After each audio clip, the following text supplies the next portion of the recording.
Assalamualaikum warahmatullahi wabarakatuh. Alhamdulillah.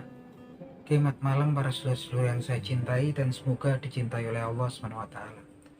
Oke para sedulur, jumpa lagi di kanal YouTube-nya Pak Digun. Para sedulur, rasanya kok plong dan gembira banget gitu kan, dan saya pikir juga pastinya nggak saya pribadi, banyak juga pastinya seluruh lapisan masyarakat di Indonesia yang merasa gembira ketika mendengar kemudian presiden kita saat ini yaitu Pak Prabowo Subianto melakukan reshuffle pergantian menteri, para pembantunya di kabinetnya ya, kabinet merah putih gitu kan.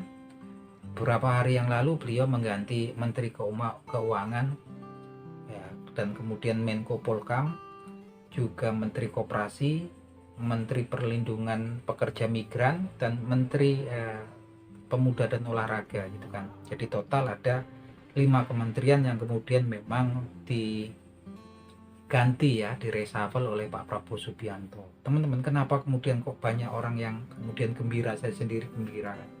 Karena saya ngerasa memang selama ini di awal-awal masa pemerintahnya Pak Prabowo Subianto itu sepertinya para pembantunya, orang-orang yang di sekelilingnya sebagian besar lah kemudian orang-orang yang merupakan dalam tanda kutip titipan daripada rezim sebelum Pak Prabowo Subianto. Sedangkan memang kalau kita lihat kan ke depannya memang banyak juga kan yang memang warisan-warisan yang masalah yang memang dari rezim pemerintahan sebelum Pak Prabowo Subianto. Terlepas kemudian memang Pak Prabowo Subianto sepertinya juga punya deal-deal tersendiri dengan rezim sebelumnya gitu kan. Kalau kita lihat memang pertama kali 10 bulan awal pemerintahnya Pak Prabowo Subianto kan kemudian kejaksaan juga membongkar adanya oknum-oknum di Kemenkom Info ya, Kemenkom Digi gitu kan, yang mana kemudian ada staf-staf, oknum-oknum staf-stafnya yang terlibat dalam menjadi backing judi online gitu kan, yang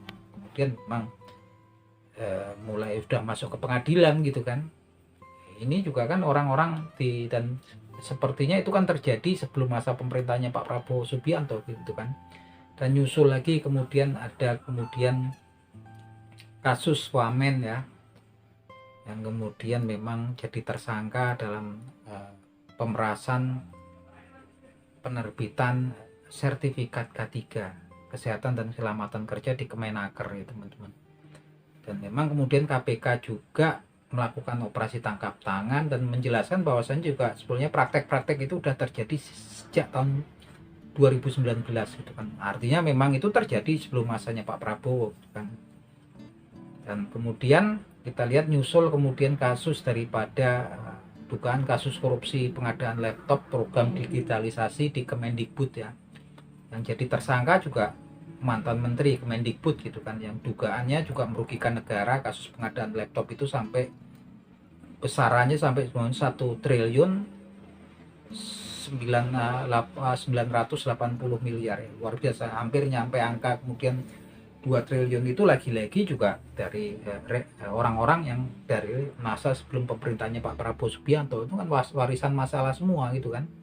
Dan kalau kita lihat kemudian nyusul lagi ada kasus besar di Kemenak gitu kan, kasus pembagian kuota haji gitu kan, yang mana ini juga luar biasa karena ternyata masalah ibadah pun ternyata diembat juga gitu kan. Dan itu lagi-lagi kan memang terjadi di masa haji tahun 2024 gitu kan. Dan ini memang notabene memang orang-orang dari lingkaran dari masa rezim sebelum pemerintahnya Pak Prabowo. Dan ini PR besar ya untuk Presiden Prabowo Subianto. PR-nya juga nggak cuman kemudian masalah, tapi juga masalah korupsi, tapi juga masalah defisit neraca anggaran keuangan negara, dimana kemudian obral-obralan besar-besaran gitu kan, pengeluaran yang sebetulnya juga nggak begitu urgen untuk negeri ini gitu kan, bukan untuk IKN kereta cepat yang sebetulnya kemudian negara nanggung rugi besar ya, nanggung kemudian defisit anggaran dan utang negara yang kemudian bengkak kan. Gimana Pak Prabowo jadi presiden, dia juga punya pastinya punya program-program dia sendiri, tapi dia dibebani kemudian masalah dan hutang negara yang banyak gitu kan. Dan kemudian ya pastinya kalau kita lihat kan Pak Prabowo ini berusaha juga mengakomodasi mereka semua gitu kan. Kalau kita lihat kan kemarin juga kementeriannya sampai wamennya juga banyak kan gitu kan. Tapi ternyata memang kesininya kan malah citranya memperburuk ya kasusnya Pak Prabowo Subianto, kayak kemarin kasusnya Wamen gitu kan. Kita semua sempat kemudian meragukan, tapi kemudian ketika saya lihat ada kasusnya Pak Tom Lembong yang sepertinya dikriminalisasi, ketika Pak Prabowo turun tangan kemudian memberikan hak abolisi, juga nyusul ke pemberian amnesti kepada Hasto Kristianto gitu kan.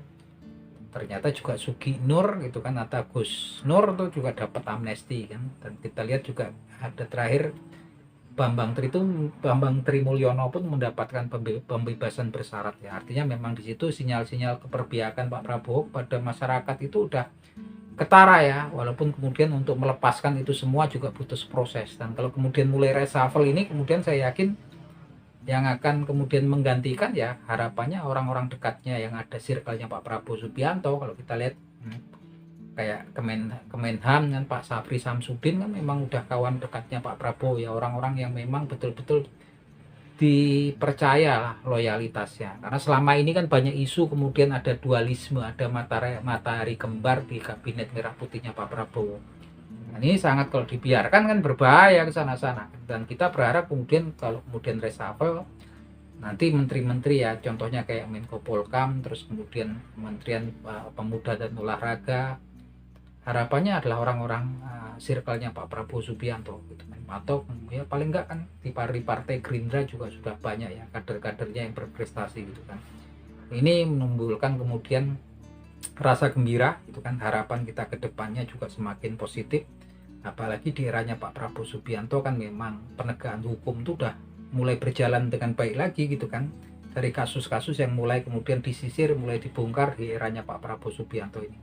Walaupun pastinya juga kemudian oknum-oknum yang merasa dirugikan atas ketegasannya Pak Prabowo Subianto ya nggak akan tinggal diam gitu kan, pasti melakukan perlawanan. Makanya nggak heran kalau kemudian kemarin juga kita lihat banyak kemudian aksi-aksi demo yang sifatnya anarkis gitu kan, yang pastinya kalau cuman mahasiswa dan para buruh nggak akan melakukan itu kan. Itu adalah demo-demo yang sepertinya memang ditunggangi oleh penumpang gelap yang ya memang target akhirnya adalah mendiskreditkan untuk kemudian mendelegitimasi presiden kita Pak Prabowo Subianto. Tapi memang Pak Prabowo bukan cuma sekedar seorang politikus, saya yakin dia juga punya pengalaman sebagai seorang jenderal, pernah jadi Danjen Kopassus, kemudian pernah jadi Pangkostrat ya, nggak sembarangan lah gitu kan. Salah orang kemudian mengira mereka kemudian bisa mempermainkan Pak Prabowo Subianto. Dan saat ini mulai ya, kita berharap nanti kemudian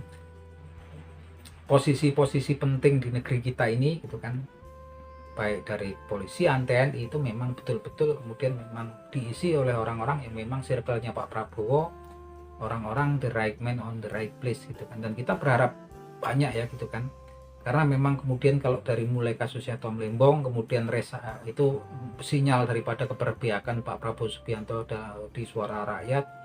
Terus kemudian reshuffle ini juga artinya memang Pak Prabowo juga mulai mendengarkan suara rakyat dari arus bawah ya gitu kan.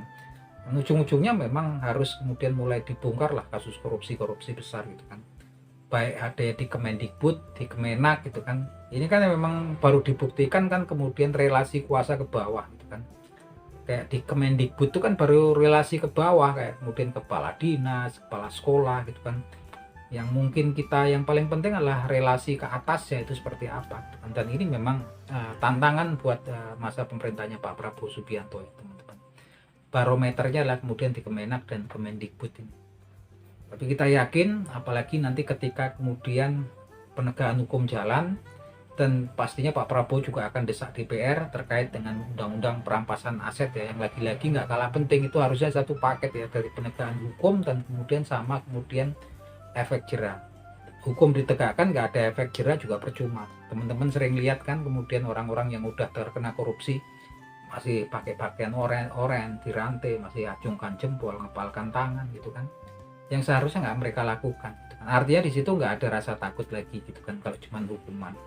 Takutnya kalau koruptor ya pastinya kalau nggak dimiskinkan atau kemudian dihukum mati, itu aja gitu kan. Harapannya kedepannya jangan sampai lengah ya. Bisa kita ini warga sekarang yang mengamati apa yang terjadi perjalanan dalam untuk kemudian munculnya undang-undang perampasan asetnya para koruptor.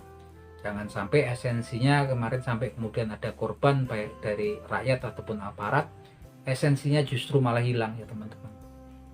Nah itu harapan kita ya. Yang jelas memang dengan reshuffle ini kita berharap memang arah progres negeri ini ke arah positif. Kalau teman-teman punya analisa yang berbeda dengan saya, mungkin silahkan tulis di kolom komentar. Itu aja teman-teman obrolan kita malam hari ini. Akhir kata wabillahi taufik wal hidayah. Wassalamualaikum warahmatullahi wabarakatuh.